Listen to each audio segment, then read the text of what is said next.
There's this country that kind of flies under the radar, even though it's surrounded by some of Central Europe's most popular destinations. Tucked between Italy, Croatia, Austria, and Hungary lies Slovenia, the most underrated country of the bunch. Ever heard of it? Maybe you've probably seen a photo of it without even realizing where it was. That was us too. So once we tracked down this iconic shot, we just had to see it for ourselves. We've got 7 days in Slovenia and 2 main goals driving this adventure. First, we're on a mission to find the location that sparked our obsession with this country in the first place. And second, to find out if this beautiful country is as magical as it seems. Oh, and we're still running that same fare drop deal that got us to Venice for just $500. Crazy, right? So now, the only thing to do is to find our way there.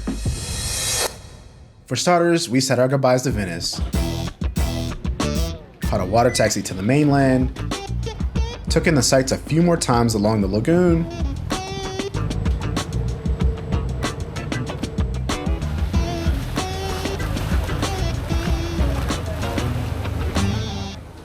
and hopped on a Flixbus out of the country to Ljubljana, which cost us about $100 for the both of us.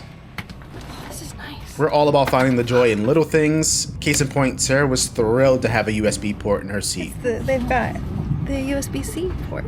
Yep, pure luxury right there. Who needs a 5-star hotel when you have a fully charged phone and a comfy seat? A few hours later and we arrived in Slovenia's capital, Ljubljana. And we couldn't have timed it better because we made it just in time for a local weekend tradition. So I just found this out like an hour ago, but we are here just in time for the Odprta Kuna, which is the open market. It runs from March to October, and it's Slovenian chefs coming together, putting on this market, and having food from all over the world.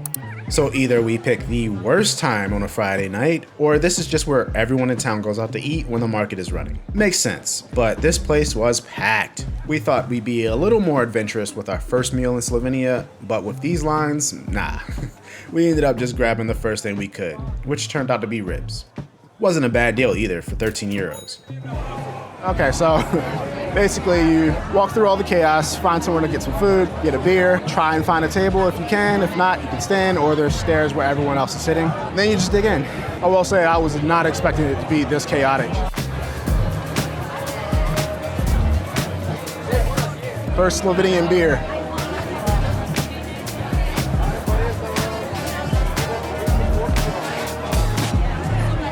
Good. The market had a little bit of everything. Comfort food, pasta, and even a few vegan options that caught our eye. So I got us a mushroom burger, and Sarah wasn't exactly a fan. Not really. We tried.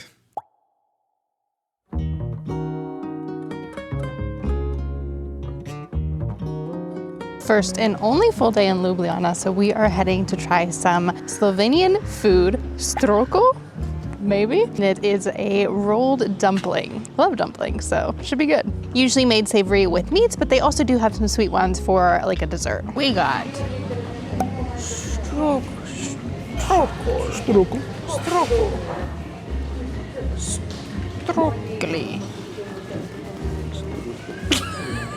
I got the banana with milk chocolate, and Tony got 4 chocolate, which has 4 types of chocolate. Oh my god, it smells so good. Oh my god.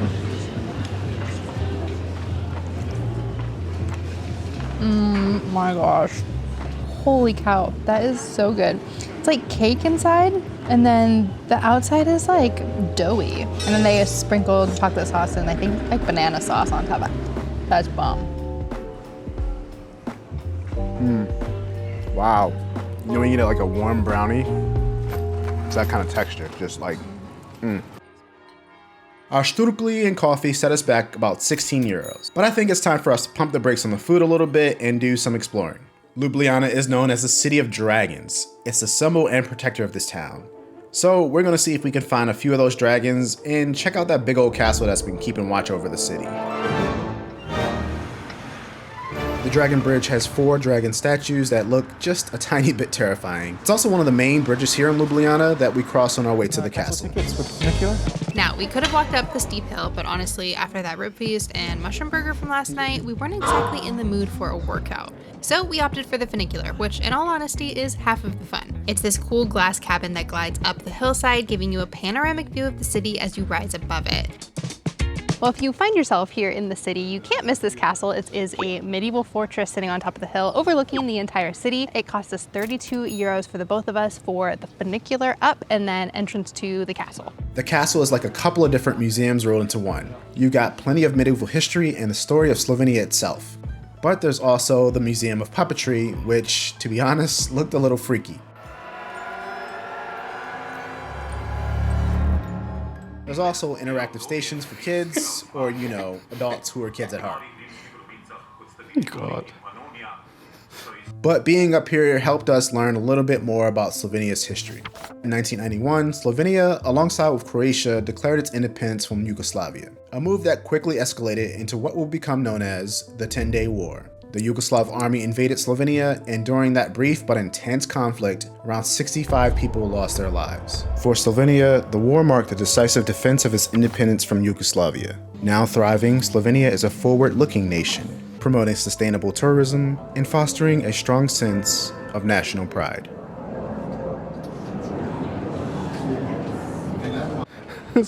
What the hell is that? That's something you don't see every day.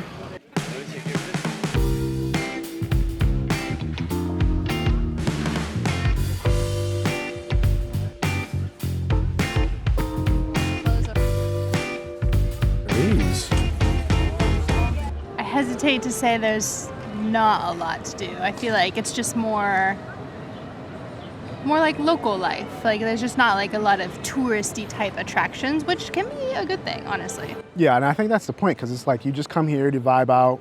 There's a lot of cafes along the streets and the rivers, and you just eat food, drink coffee, and enjoy people watching and the view. Yeah.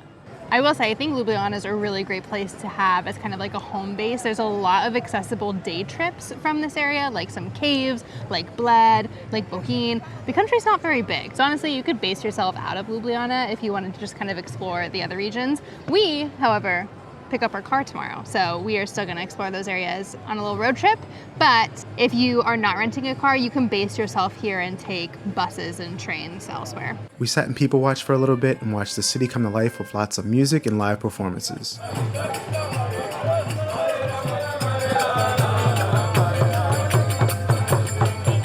It's just so nice to be in a city where there's no like car traffic. At least where we're staying, it's all foot traffic and bikes and scooters. And it's busy, but it doesn't feel touristy, which is nice. But there's a ton of people out enjoying their Saturday. Which is exactly what we're gonna do, with some lunch.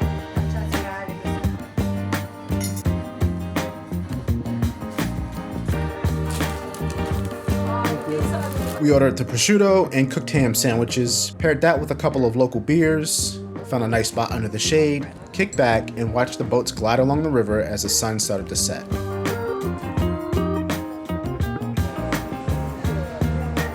Then, in true travel style, we wrapped up with a siesta.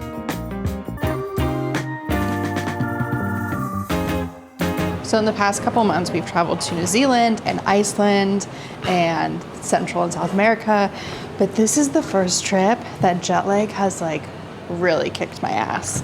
I feel like we've needed to, well, not we, I have needed to nap for like 3 hours in the afternoon every day just to function. Thanks to that nap, I've got a bit more energy, just in time to celebrate Ljubljana style.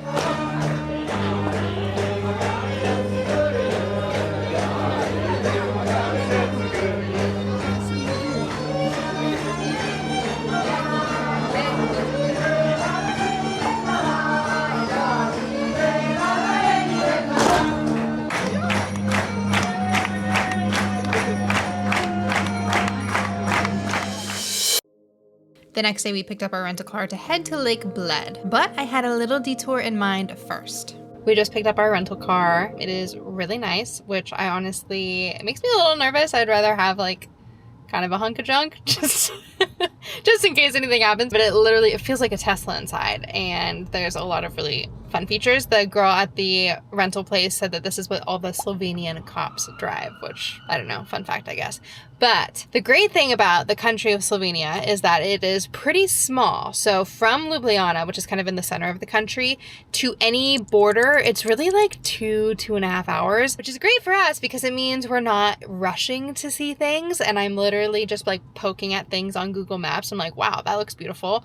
It's an hour detour that way. Let's go. Our final destination for today is the town of Bled and like the Lake Bled area. And I think we're going to use that as a home base for like the next couple of nights because there's more in that northwest region we want to explore. But everything's so beautiful and the weather's great. And I'm so excited we decided to do this road trip.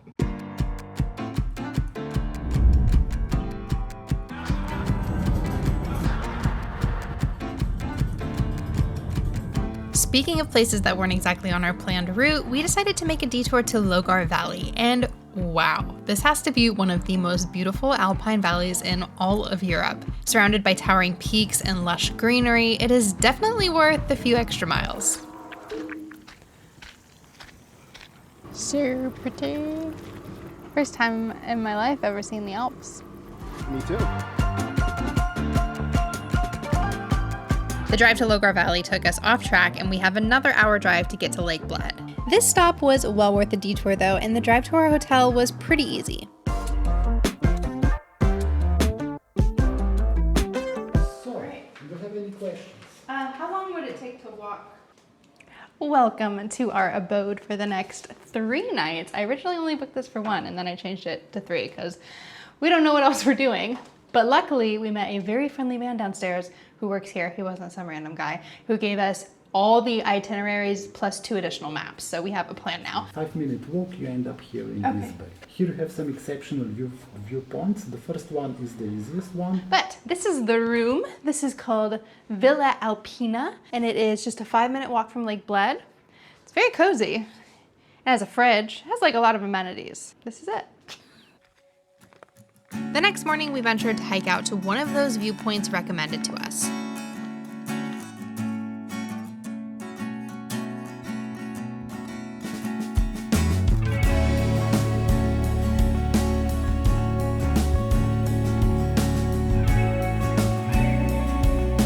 We just hiked up to one of the viewpoints here around Lake Bled to get an incredible view of the lake and the church and the castle and the town of Bled. The hike is advertised at 20 minutes and it also took us 20 minutes despite me going at a very slow pace. It's generally uphill the whole way and then it does get pretty like kind of a rocky scramble at the last little section here just to get to the top.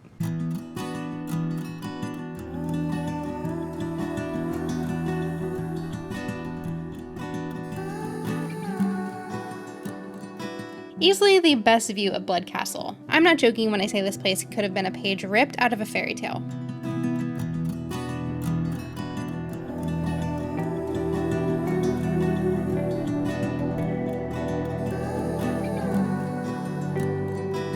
We sat back and enjoyed the view a little bit longer before heading down.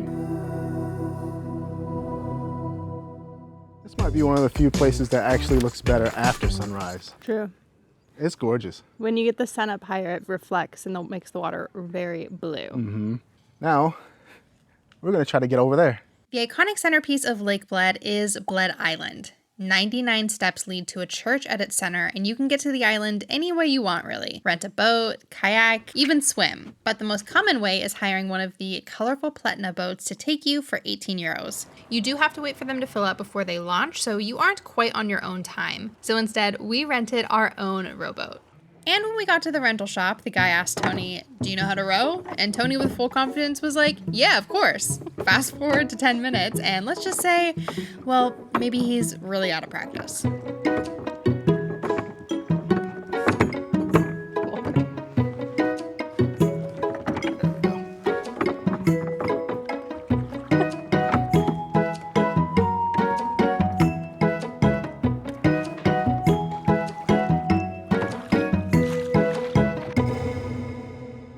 Tony was so nice to treat me to a private boat driver.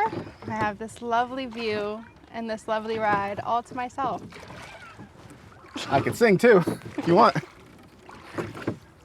No singing. Okay. No singing. So this is 20 euro for the hour, and according to what we read online, it seems like that's all you really need to like go out to the island, kind of walk around a little bit, and then row back. You can also pay to go into the church and the museum here, which I don't think we're going to do. But yeah, it's really lovely.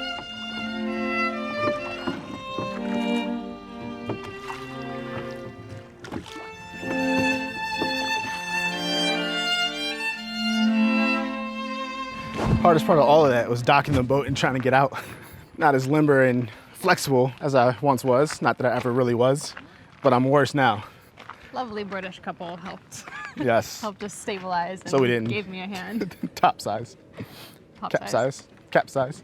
It really only took us a few minutes to explore the island without going into the church. The bang for your buck is really just getting out onto the lake.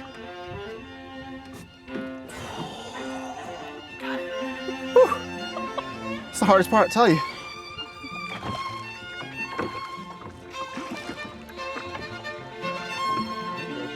All I need is some swans. What do you want? What do you want? What do you want? That's a green flag right there. Pull up the notebook. What do you want? It's not that simple. What do you want? God damn it. What do you want? Now let me tell you something. The days of scouring the internet for the most affordable flight prices are over because now the FareDrop team does that for you. Every day the FareDrop team scans millions of flights to make sure that you're getting notified of the biggest savings for the most exciting destinations. Now let me let you in on a little travel hack if you have a European holiday on your bucket list. If you're coming from the US or Canada, oftentimes the most expensive part is just getting to Europe in the first place. But what you may not know if you're a first-time visitor is that travel within Europe is relatively fast and affordable. Take this trip for example. We were notified of a flight deal to Italy, got to spend a few bonus days in Venice sipping Aperol Spritz, and then we're able to hop over to our final destination, Slovenia. Now you probably know by now, Tony and I love traveling and seeing the world, but you know what we love even more? Seeing the world knowing that we saved hundreds of dollars to do so. So if you're ready to cross some more countries off of your list, scan the QR code or head to the link in the description of this video to start saving money on your travels, and hopefully we'll see you at the airport. Slovenia has just one national park, but it covers a pretty big chunk of the country. Our next two stops will take us deep into that park where we'll explore some of its beautiful landscapes and waterfalls. As Tony's hair gets longer, he keeps doing like a 2008 skater boy, like swoop out of the face.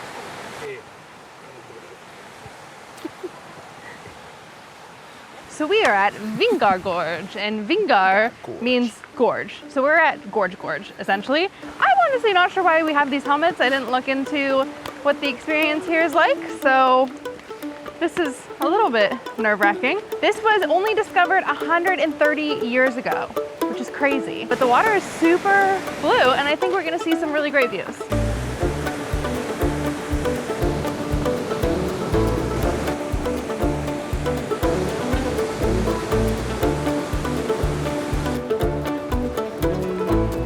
Good. So clear. You can see straight to the bottom. I want to dip in it.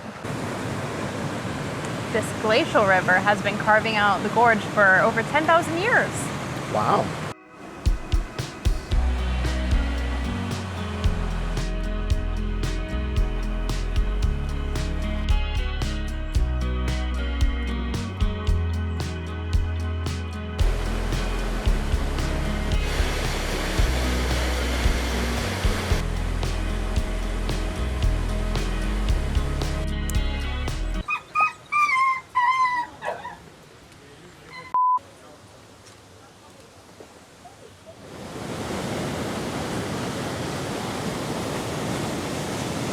Halfway through the hike, there was this bridge that stretched over the waterfall. Next to that, a little cafe serving patika bread. Naturally, we had to stop and try some, and if you're anything like us and had no clue what patika bread is, well, let me enlighten you. It's a traditional Slovenian pastry made by spreading a mixture of chopped nuts, honey, butter, cinnamon, and raisins into yeast dough. Then you roll it all up into a spiral and bake it. Sarah, sticking with tradition, ordered a cappuccino because, well, we're not in Italy anymore. And I went for a straight up espresso.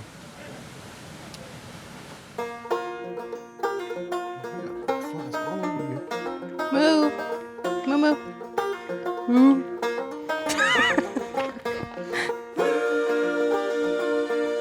Oh, that's so nice.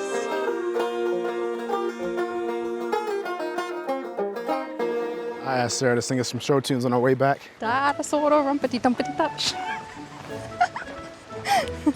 That's it.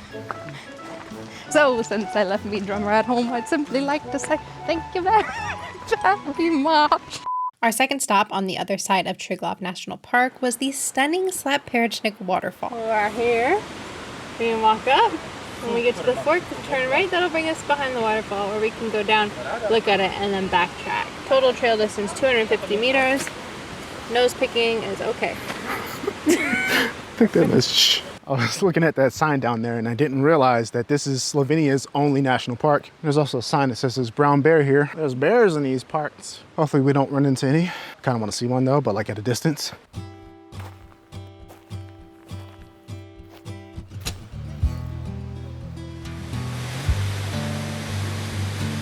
Doesn't look like you get that wet, but like all the water, it's like a whole road just dripping down from the rock, so it's like raining, but it's not raining. Oh my gosh! Like this whole big trail, this huge cave covering, and then the waterfall. I thought it'd be like a lot closer. They were like, prepare to get soaked. And I don't think we're gonna get soaked. I'm gonna be honest with you guys, this is probably one of the most impressive waterfalls we've seen. Definitely up there with the ones we saw in Iceland. But it's warmer here. But it's warmer. So that gives it a little bit of an edge. I like how like the sun just reflects off the water and then like hits the rocks just right. So it's always a little bit of sunlight right behind the waterfall. But it's sunny, Pristine. But then the water coming off of the cave makes it look like it's raining outside. Yeah.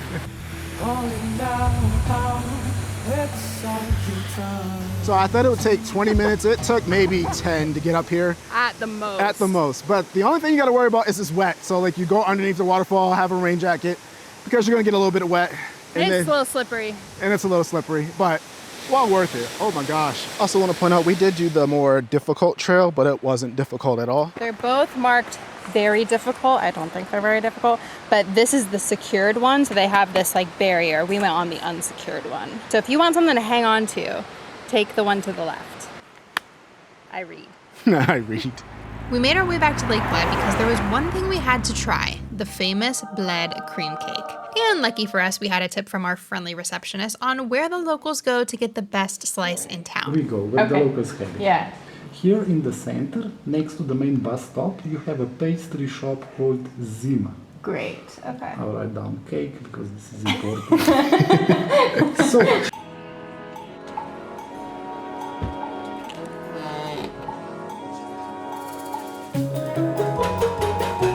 And if you ever want to see Tony in his purest form, just watch him when he gets his hands on some dessert.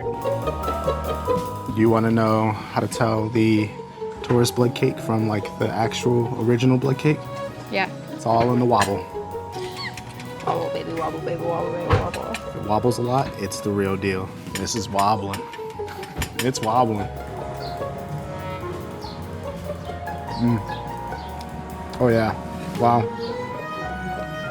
Delicious. Are you still filming? Yeah. Feeling more than a little satisfied, we made our way around town because there's supposed to be some good tobogganing here, but things didn't exactly work out for us. Well, we were gonna do a toboggan ride as our last thing today, but the wait time for this is 90 minutes. So nah, not this time. But if you do want to go on it for yourself, it is 12 euros for the chairlift and one ride on the toboggan. For us, 90 minutes is way too long of a wait time, so we're gonna pass it. With the toboggan being a bit crowded, that gave us the perfect excuse to finally take a dip in Lake Bled. I mean, how could you pass up a chance to swim in such a stunning spot, right? The water was crystal clear, and after all that exploring, a quick swim was exactly what we needed. So nice.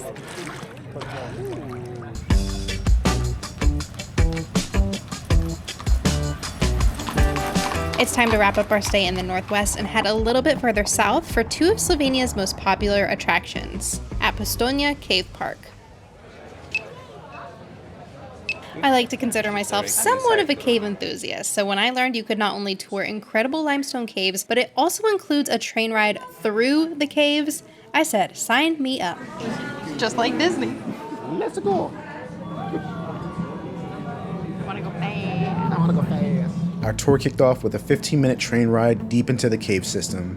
In the first few minutes, no joke, I thought it was just a roller coaster, and somewhere along the line we were just gonna have a big drop. But this was such a wild experience, and I think for both of us, we would probably do this again more than a few times. Oh, this is wild.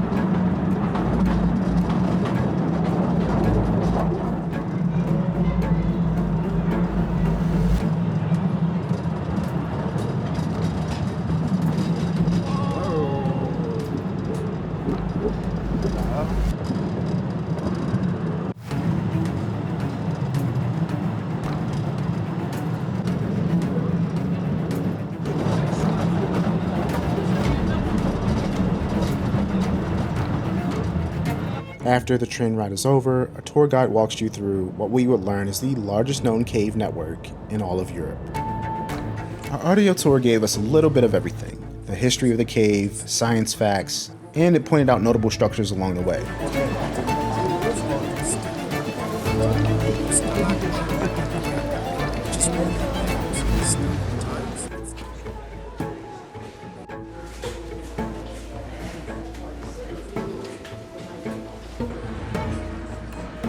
Another cool feature is they have the world's only cave post office, which you can actually still send off mail. And after about 90 minutes, the train takes you back to the entrance and the tour is over. Oh, and we also learned that there's kind of an origin story or mythology around the dragons here. It's basically because they used to believe these little aquatic cave-dwelling salamanders, called alms, were baby dragons. Feels so good out here now. I'm gonna say that for 5 minutes and then I'll be complaining. We've been in a lot of caves over our 6.5-year relationship, and that I think was the coolest. It was like Definitely. the biggest, the grandest, the most impressive ballrooms, and there's a train. And there's a train.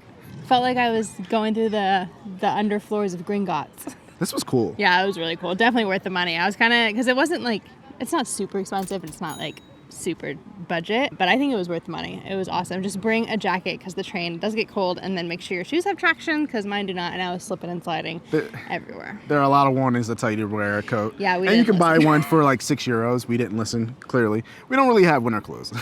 True. And it's like 90 degrees out here, 30 degrees Celsius. Fahrenheit? Celsius. Celsius. So we don't have a lot of winter clothes, so we kind of just toughed it out. Yeah, that's fine. It's 50 Fahrenheit in there, which we're used to. We left one cave behind and set off for another, this time to Predjame Castle. But this isn't your typical castle. It's like a fairy tale castle inside of a cave. Will you build me a castle on the side of the mountain? Sure. What money and resources? I got $7. Yeah, me too. You got €15. Okay, we're a little broke to buy a castle, so we'll just pretend that we're royalty while we're here. This has to be one of the most unique castles we've ever seen. Granted, we have not seen that many castles. Tickets to the castle were €19, and there's an audio app on their website that's supposed to guide you through the tour. It didn't work for us, so we took matters into our own hands and decided to act it out ourselves. Our version of medieval history might not be 100% accurate, but it was definitely entertaining. Welcome to my balcony. It's where I spend most of my time. Yeah, just thinking about life. This is kind of random, but being in this castle, more specifically this bell sound, is reminding me a lot of Monty Python and the Holy Grail. Whose castle is this?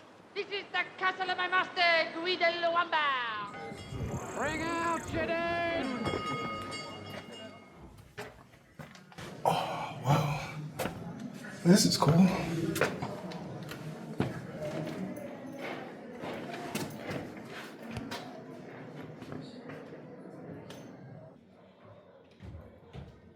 We spent the rest of the afternoon learning more about medieval armor and weapons, and even exploring the cave at the top of the castle before driving to Koper.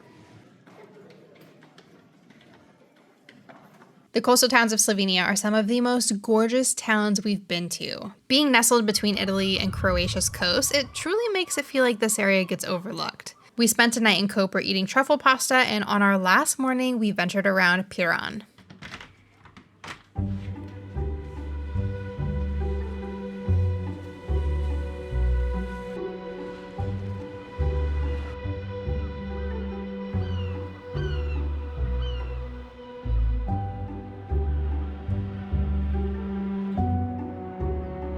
Piran may be tiny, and you can cover the famous attractions and must-dos in just a couple of hours, but the surrounding area and the Slovenian coast itself are absolutely beautiful, and totally worth taking the extra time to explore.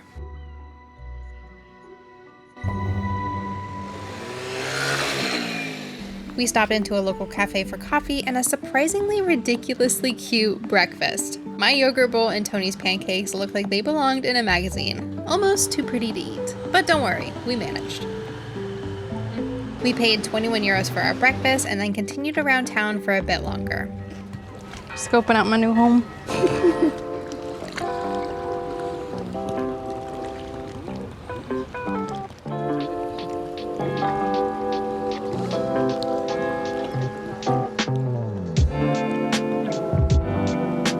This town is so stinking cute. I wish we had more time here because it is so beautiful. It's right on the coast. It kind of juts out a little bit further into the sea than the rest of the coastline. And it's just so picturesque. Yeah. And I think probably a little like under the radar. One of the benefits and then also challenges of this town is that you can't drive in. So you have to park kind of outside of the city and then walk in. Outside of the city, it was like a 5 to 10 minute walk downhill, which means it's gonna be uphill on the way back. During the day, they also offer free shuttles from like those parking areas into town. Like, listen to the bell, are you serious? So cute. So what are our first impressions of Slovenia? Well, let's just say it absolutely knocked any expectation we had out of the park. The waterfalls, the quiet fairy tale charm of Lake Bled, and even the unexpected magic of tiny coastal towns like Piran. This country has left a much bigger impression on us than we ever could have imagined. Slovenia might be small in size, but it's overflowing with natural beauty and truly feels like a hidden gem in the heart of Europe. And it is a rolled dumpling, right? A rolled dumpling.